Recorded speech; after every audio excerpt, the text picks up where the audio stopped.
17의 목수의 길을 접어든 최기영은 사찰 건축물의 전문가가 되었습니다.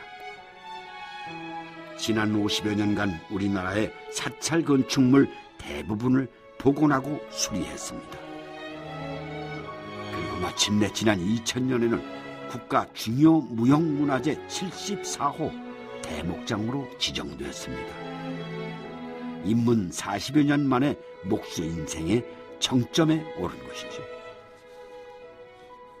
무엇 때문에 목수가 되려고 했어? 간단하게 한마디로 딱 자를게. 먹고 살기 위해서.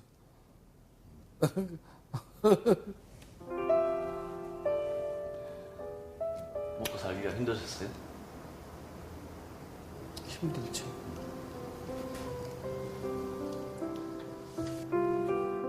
옛 기억에 또 뭔가 걸리는 모양입니다.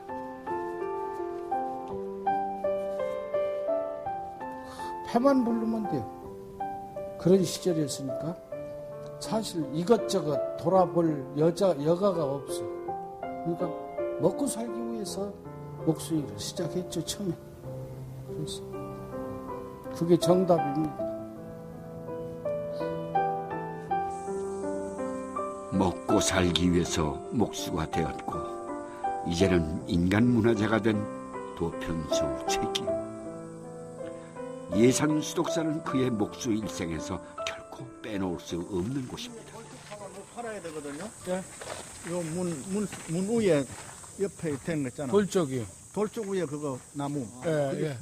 최기영과 수독사 아주 특별한 인연이 있다는군요. 주지 스님과 대목장 최기영 마치 옛날에 만났던 이웃처럼 만납니다. 네.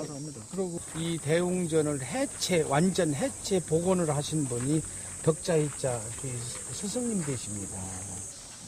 너무나 그 대웅전 그는 수독사 아랫동네에 태어났습니다. 읽으면서도 저는 한 주의 같은 대목들은 먹고 살기 힘들었던 그때 무작정 수독사를 찾았죠. 대가람 수독사에는 당시 목수들의 일거리가 끊이지 않았습니다.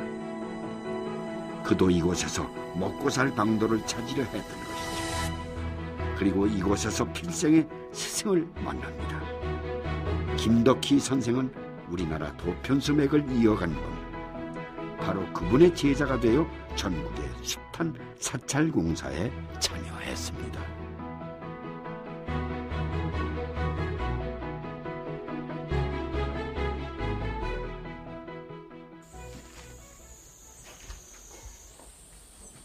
세월이 흘러 최기영은 스승의 모든 것을 이어받은 도편수가 되었습니다. 안동의 봉정사,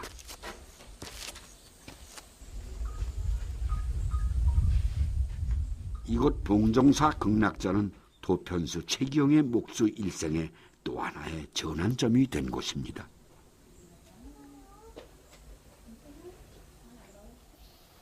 국보 제15호 고려시대 건축물로 우리나라에서 가장 오래된 목조 건축물로 인정받고 있는 봉정사 극락전. 지난 2002년 그는 이 극락전을 해체 복원했습니다. 800여 년 전에 목조 건축물을 해체 복원한다는 것이 그에게는 적지 않은 부담이었습니다.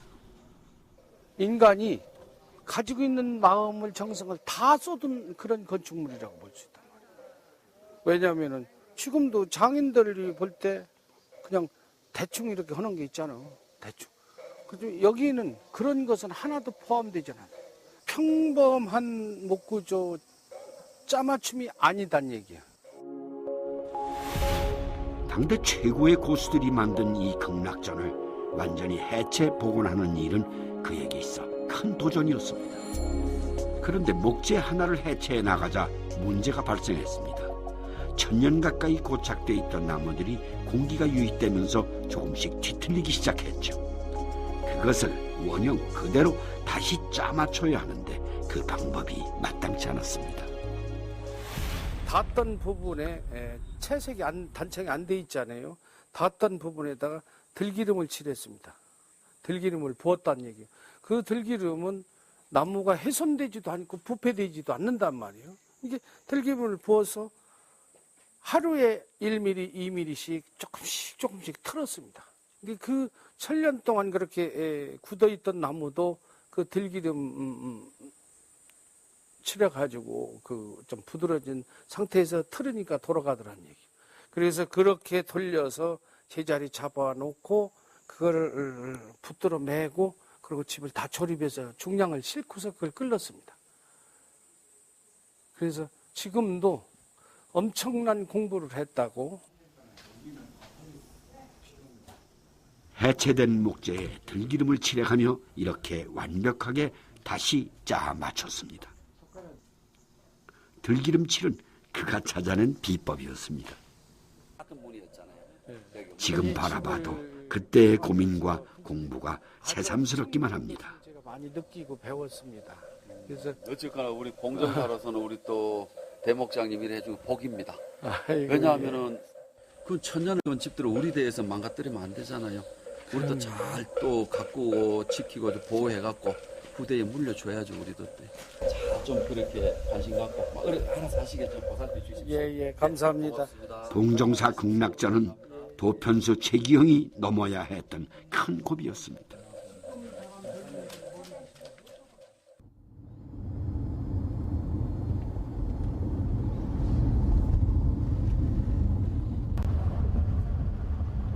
목수의 길 50년. 대목장 최기영은 딱히 내세울 취미가 없습니다. 저거 봐, 나무가. 틈만 나면 그는 산을 찾습니다. 최기영이 제자와 함께 백두대간의 어느 산을 찾았습니다.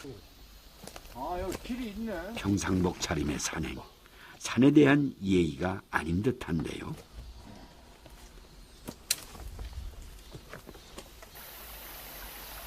그가 산으로 간 까닭, 바로 나무 때문입니다.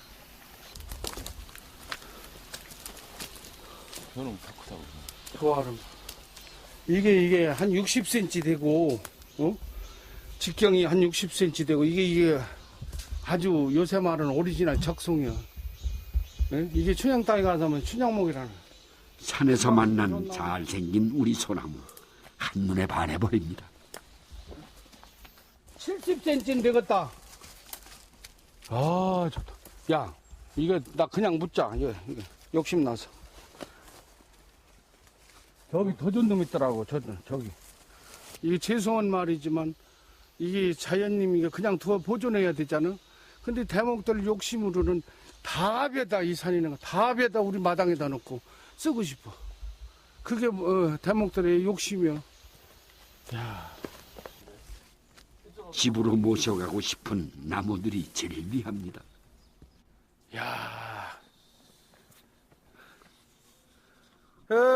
채목수 미쳐부르네. 나무 덧치돼서. 셋, 넷, 다섯, 여섯. 저거 12자, 7토막은 나갔다. 그러면 몇 자예요? 140자네. 예? 야. 나무가 말귀를 알아듣는다면 기겁을 하겠군요. 너무 좋아요. 이렇게 대매 봐도 이렇게 소나무 이렇게 큰 거 별로 못 봤어요, 나. 그 스승의 그 제자로군요. 지금 요런 거는 약 한 300년 가까이 된 수령이에요. 요게 봐. 좌우까지 채색빛 돋아갖고 이 거북무늬 같잖아. 이 이제 껍질이. 요건 적송이라는 반적송. 예. 이게 말이 우리만 보기가 이게 너무 아까워. 제대로 이 나무 좀 찍어서 배야죠. 늙은이 찍지 말고 이거 나무. 예?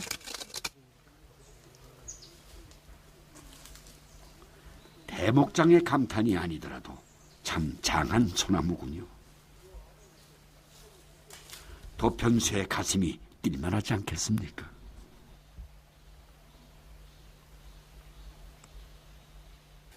여러분들하고 본 나무는 이거 국보급이요. 이거는 그냥 평민들이 그냥 비어다가 쓸 나무가 아니에요. 이건 소중한 문화재나 이런 복원하고 할 적이 이게 하나씩 둘씩 이렇게 섞어다가 이게 써야 되는 그렇게 소중한 나무란 말이에요. 죽기 전에 이런 거를 머릿속에 입력을 해놔야 돼.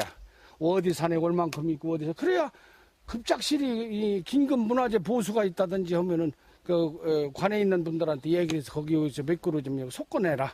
이렇게 해서 이거 하고 그러지 않습니까? 어느 산에 어떤 제목이 있다. 네, 대목장은 그걸 머릿속에 입력해두고 싶었군요. 저기 저는 막 쭉쭉 뻗어 오르는 봐. 야, 이놈들아! 아이, 야, 이놈들아!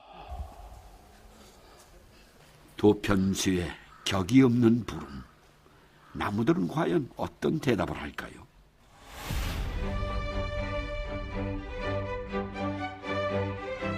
천년고도 경주. 수많은 문화유적과 문화재가 남아있는 경주는 두말할 필요도 없는 문화유산의 보고입니다.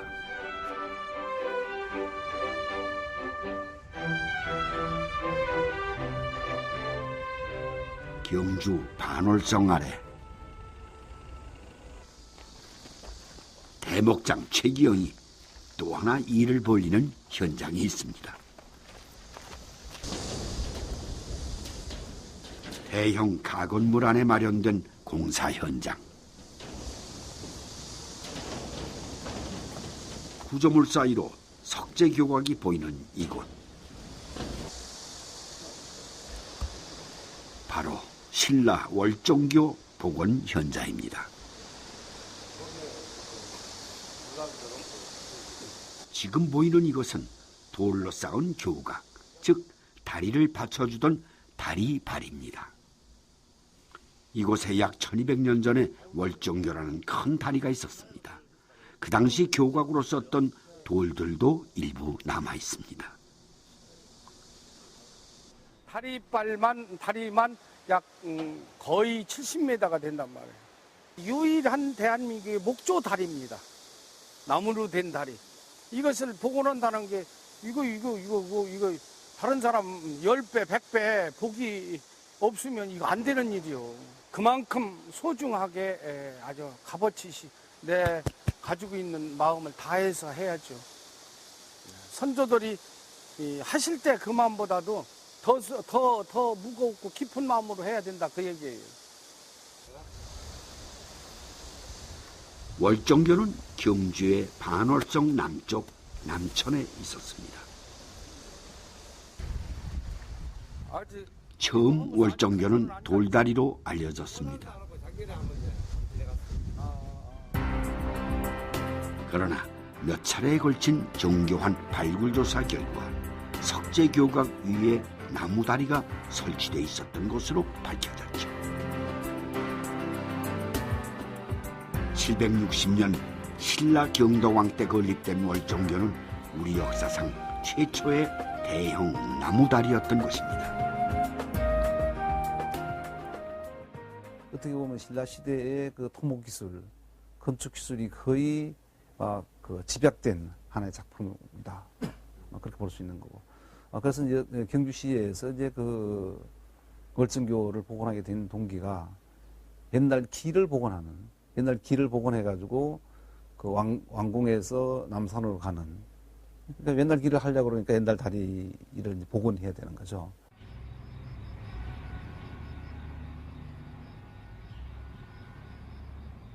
남양주에 있는 대목장 최기영의 전수교육관. 그가 후학들을 길러내기 위해 사비를 털어 만든 건물입니다. 월정교 복원이 이 전수관에서 시작되었습니다.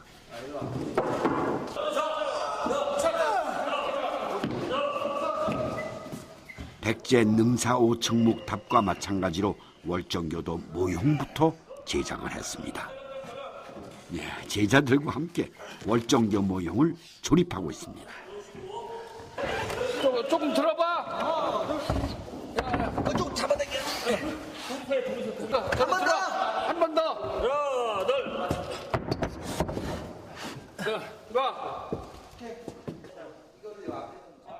말이 좋아 모형이지 장정 여럿이 쩔쩔맬 정도로 엄청난 크기입니다.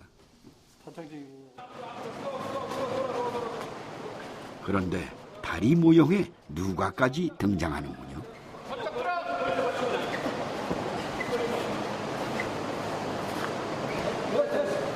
됐어? 네. 맞았어? 그렇습니다. 월정교는 일반적인 다리와 달리 다리 양쪽에 누각이 설치된 독특한 구조였습니다. 이들이 만든 월정교 모형은 실물의 8분의 1 크기, 모형 길이만도 9m에 이르는 대형 작품입니다. 월정교를 이게 짓다 보니까 색다른 게 있습니다.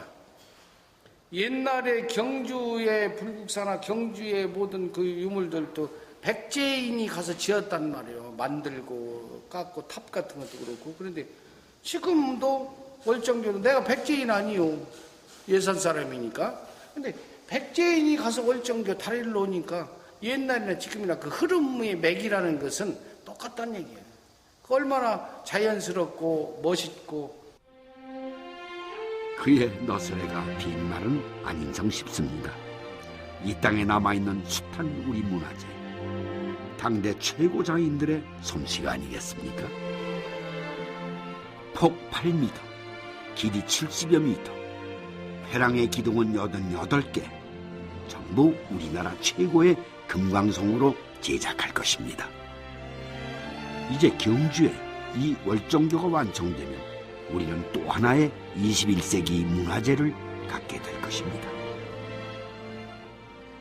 야, 원상이 있어? 잘 돼가? 예. 근정전껏 이어달라. 대목장 최기영이 막무가내로 쳐들어간 곳, 제자의 작업 공간입니다.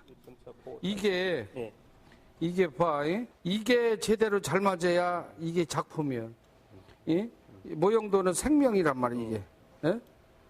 이게 모형 제작에 관한 한 이미 일가를 이룬 그의 제자에게 잔소리를 쏟아냅니다. 틈 하나도 없이 이게 제대로 해야 이것이 작품이 될 수 있고 제자들한테 가르칠 수가 있단 말이에요. 제대로. 그는 제자와 함께 우리 목조 건축물 모형 제작에 몰두하고 있습니다.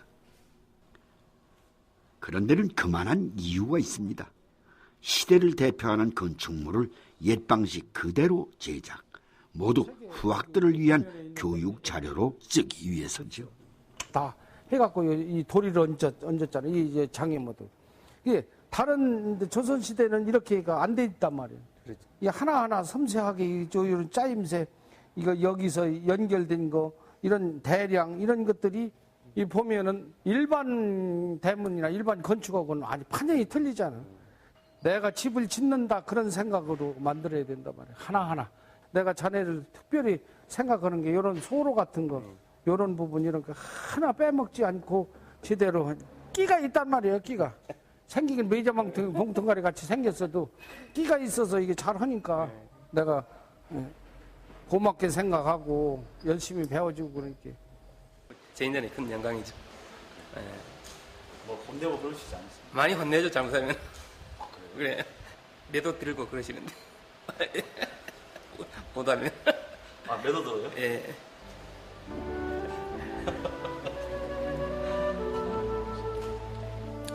뭐 옛날 생각이 좀 나죠, 얘가. 근데 저도 이제 선생님 덕분에 이제 조금 많이 어느 지위에서 좀 올라서 있거든. 그래서 좀 늘 감사하게 생각하고.